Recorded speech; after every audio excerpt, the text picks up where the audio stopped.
Welcome to Balsam Lake Provincial Park.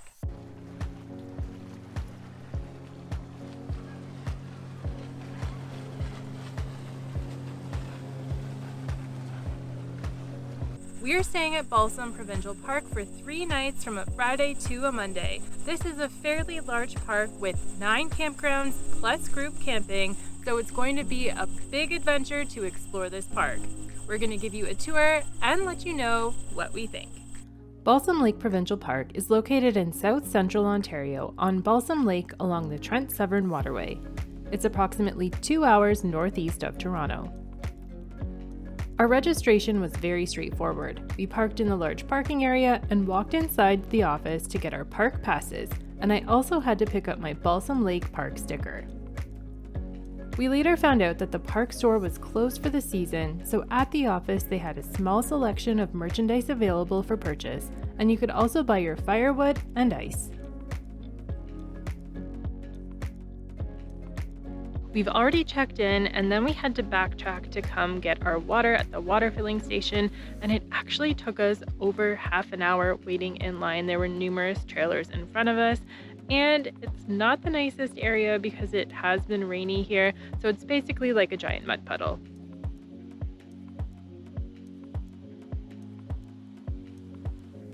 After we filled up our water, we went directly to the Cedar Campground to set up our campsite and were pleasantly surprised with how empty the campground was. We are on site 707 in the Cedar Campground, and I'm going to give you a quick look at our site.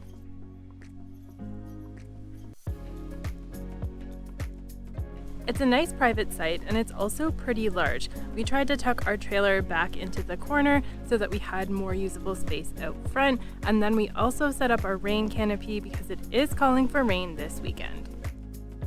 Now time for a park tour.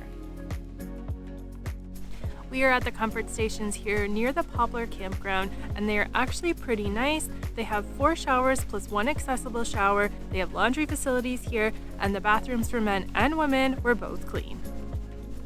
Based on the map, it looks like there are 4 shower stations across the park and various vault toilets throughout each of the campgrounds.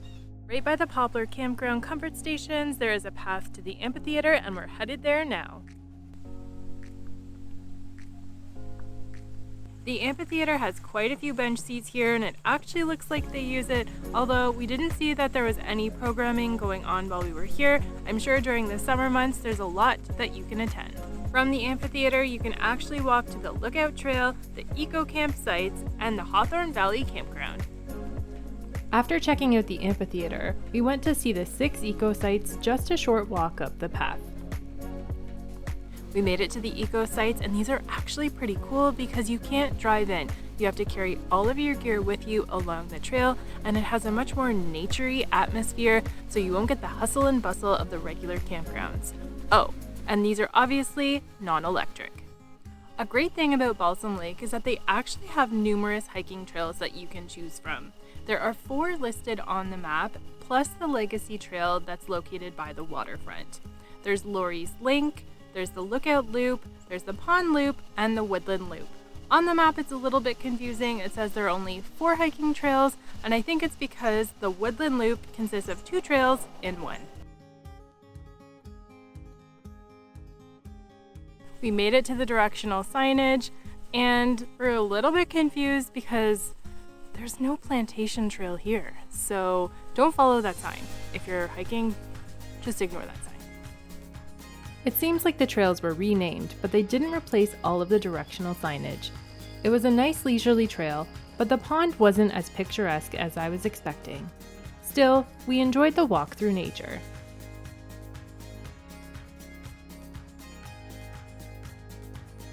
The Garbage and Recycling Depot is located just off the roundabout, and it is very large. You can't throw your garbage or recycling in the top. You have to use the sliding door on the bins.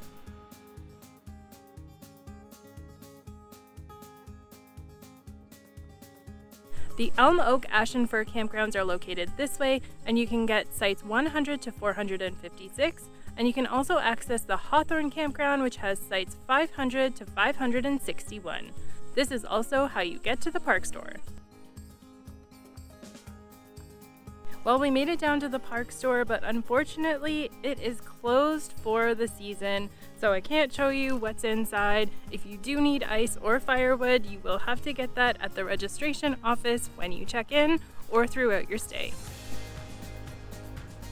We made it down to the boat launch area, and there are actually 2 spots that you can launch boats here, and there are a number of docks where you can park your boat. You can't leave your boat trailer in this particular lot, but there is a lot behind where you can park your truck and your trailer. Also down by the boat launch area is a spot where you can launch your canoes and kayaks on a dock just behind me.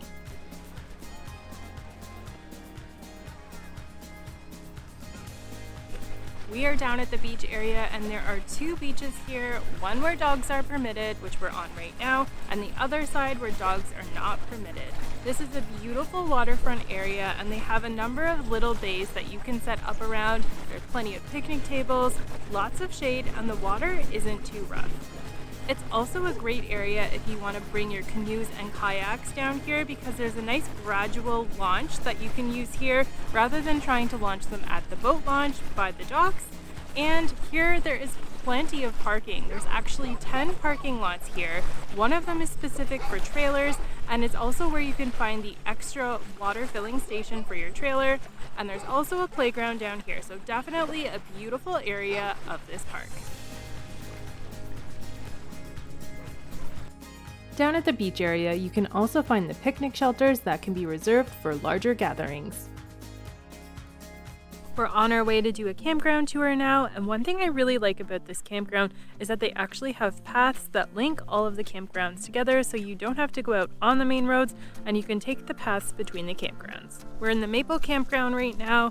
It is sites 600 to 653, and about 1/3 of the sites here have electricity and the rest of them are non-electric. We're now in Hawthorne Campground. It has sites 500 to 561, and these are all non-electric. We think that this is also closed. Maple was closed, the vault toilets were locked, so I think these are only open seasonally for camping.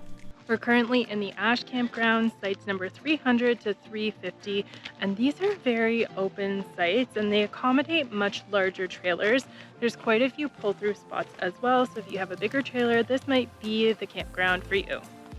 We did make it to the official canoe launch according to the park map, and dogs are permitted here and there is a dock to launch your canoe, but I would say that it would be better to launch from the beach because it has a nice gradual slope into the water rather than trying to get on the dock here and into your vessel. So if you're bringing a canoe, a kayak, or a paddleboard, I would recommend the beach.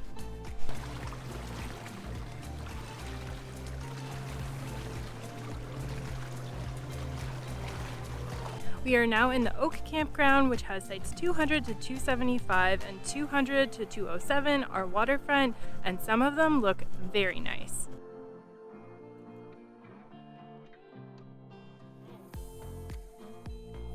This campground also looks to have a lot of pull-through and open sites for bigger trailers. So again, if you have a larger trailer, this campground may be better suited for you. There's a comfort station between campgrounds Oak and Elm. They have showers and washrooms, and they're pretty clean. And this comfort station also offers laundry facilities.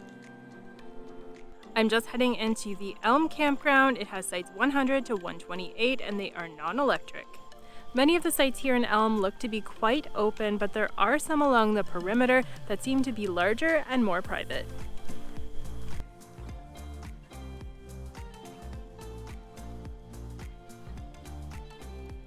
We are in the Ash Campground now, sites 300 to 350. Sites 300 and 301 are off to their side on their own, and these are all electric. Personally, I'm not really a fan of this campground because the trailers are very close together and there's not a lot of privacy, but this one seems very open. We are in the Fir Campground, sites 400 to 456. Half of them power, half of them no power.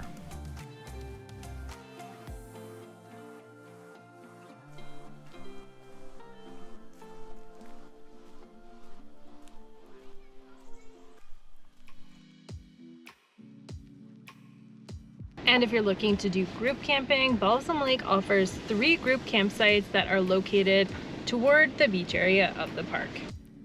There were quite a few campsites and they each had their own vault toilets on the site. Last but not least was the Cedar Campground where we were staying. I think this is my favorite campground in the park. I liked how private the sites were, but there were still a few sites that were more open, though they were rare. It's our last day here, which means it's time for my overall thoughts of Balsam Lake Provincial Park. And overall, we loved our time here and would definitely come back in the future. But let me break it down to what I liked and what I didn't like. Let's start with the positive aspects of this park. The first thing I really liked was the beautiful waterfront area. The beach is amazing. There is so much space here, lots of trees and shade and picnic tables, and it would be an excellent spot to spend the day. Another thing I really liked was how much parking there is down by the beach. There are actually 10 lots, and lot number 10 is specifically for vehicles with their trailers. Another thing I really liked was the internet coverage here. We had 5G the entire weekend, and the signal was strong.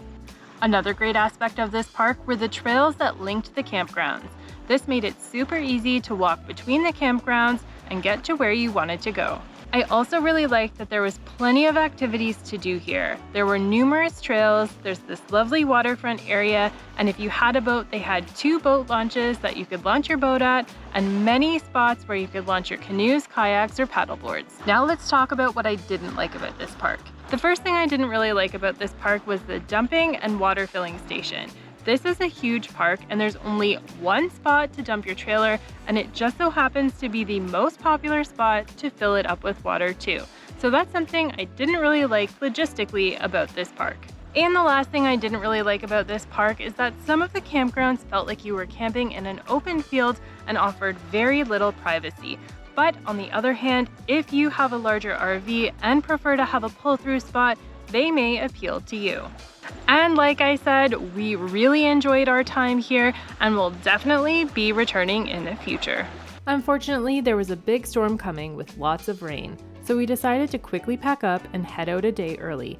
But that didn't stop us from fully enjoying this park, and it even made it into our current top 5 parks of the season. I hope this video can be helpful if you're planning your own trip to Balsam Lake Provincial Park. We've done a number of other Ontario Parks tours, so check those out as well.